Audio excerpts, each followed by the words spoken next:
6.402 civiles asesinados premeditadamente durante 7 años. Ese es el número de víctimas a manos de miembros de un grupo armado legal activo que participa en misiones de paz de la ONU y en maniobras conjuntas de la OTAN.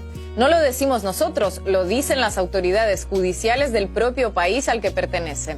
Podría ser uno de los mayores escándalos internacionales de la historia reciente, pero los escándalos no dependen tanto de los hechos en sí, sino de quién y cómo se presentan. Y hay gobiernos que pueden permitírselo sin ser acusados en parlamentos europeos, sancionados por grandes potencias, ni apartados de la llamada comunidad internacional. Hoy no vamos a hablarles de un tema del que nadie habla, pero nos conformamos con presentárselo como nadie lo presenta. Ahí les va.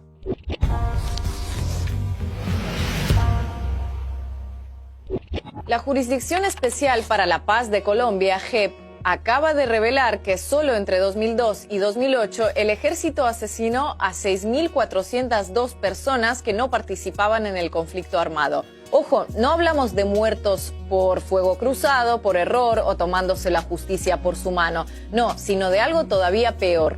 Las víctimas eran seleccionadas premeditadamente entre la población y ejecutadas a sangre fría por los militares, que después las presentaban como guerrilleros caídos en combate.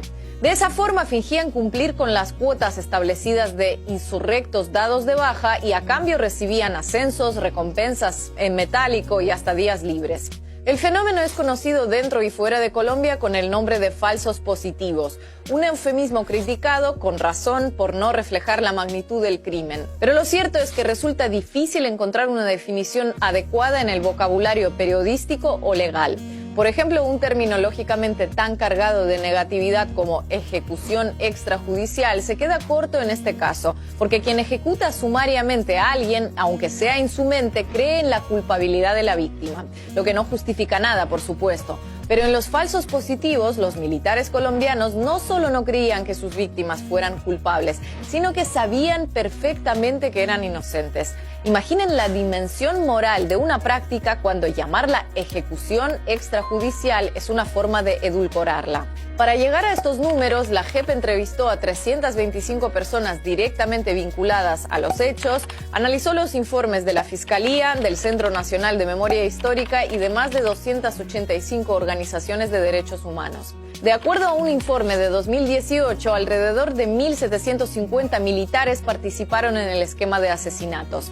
Según documentos filtrados, el ejército establecía que para recibir una condecoración de servicios distinguidos, una brigada debía presentar 150 muertos y una división el doble. Además, los oficiales al mando de unidades militares que quedaran lejos de esas cifras podían ser relevados del cargo.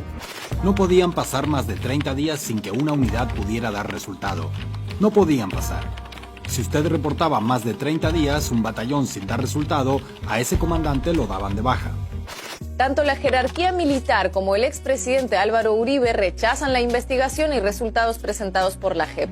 Para el también ex senador, el informe tiene como principal objetivo desacreditarlo, debido a que el texto se centra exclusivamente en su periodo de gobierno. Sin embargo, mirando las cifras, más que un sesgo político, parece que estamos ante el necesario sesgo metodológico que requiere toda investigación. Nadie centraría sus esfuerzos en Holanda cuando hace un estudio sobre accidentes de montaña. Y la realidad es que entre 2002 y 2008, los primeros 6 años de Uribe como presidente, se registraron 4 de cada 5 de los falsos positivos de los que se tiene constancia.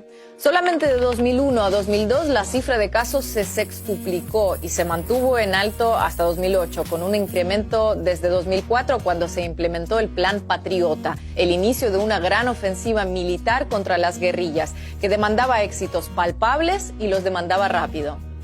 Cuando el general Mario Montoya hacía los programas radiales en que se refería a todas las unidades, en sus instrucciones es: a mí no me vayan a reportar heridos, yo lo que necesito son muertos en combate y litros de sangre.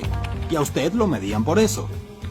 Además de la coincidencia en el tiempo, 1 de cada 4 falsos positivos a nivel nacional en ese periodo se dio en el departamento de Antioquia, donde Uribe fue gobernador y todavía hoy mantiene su principal bastión social. De modo que más que una obsesión de los investigadores por encontrar datos contra Uribe, pareciera que cada dato que se encontraban estaba relacionado de una u otra manera con Uribe. Ante la abundante evidencia sobre el incremento de falsos positivos durante su mandato, el expresidente se defiende diciendo que ningún militar lo ha acusado de dar directamente la orden y que durante su gestión 27 oficiales fueron apartados por estar presuntamente involucrados en esas ejecuciones. El que fuera su ministro de Defensa durante 3 años, Juan Manuel Santos, no solo no aprovechó las revelaciones para entonar algún tipo de mea culpa o asumir alguna responsabilidad, sino que sintió que era un excelente momento para sacar pecho. A raíz del informe, el también expresidente se atribuyó a haber investigado, destapado y acabado con los falsos positivos. Y si bien no puede negarse que desde 2008 se produjo un brusco descenso, fingir desentenderse cuando fue el máximo responsable de las Fuerzas Armadas justo durante la cresta de ola de casos es algo que por lo visto solo puede permitirse un premio Nobel de la Paz. Así que parafraseando un refrán muy conocido, parece que a las victorias militares nunca les faltan padres, pero los crímenes de guerra son siempre huérfanos.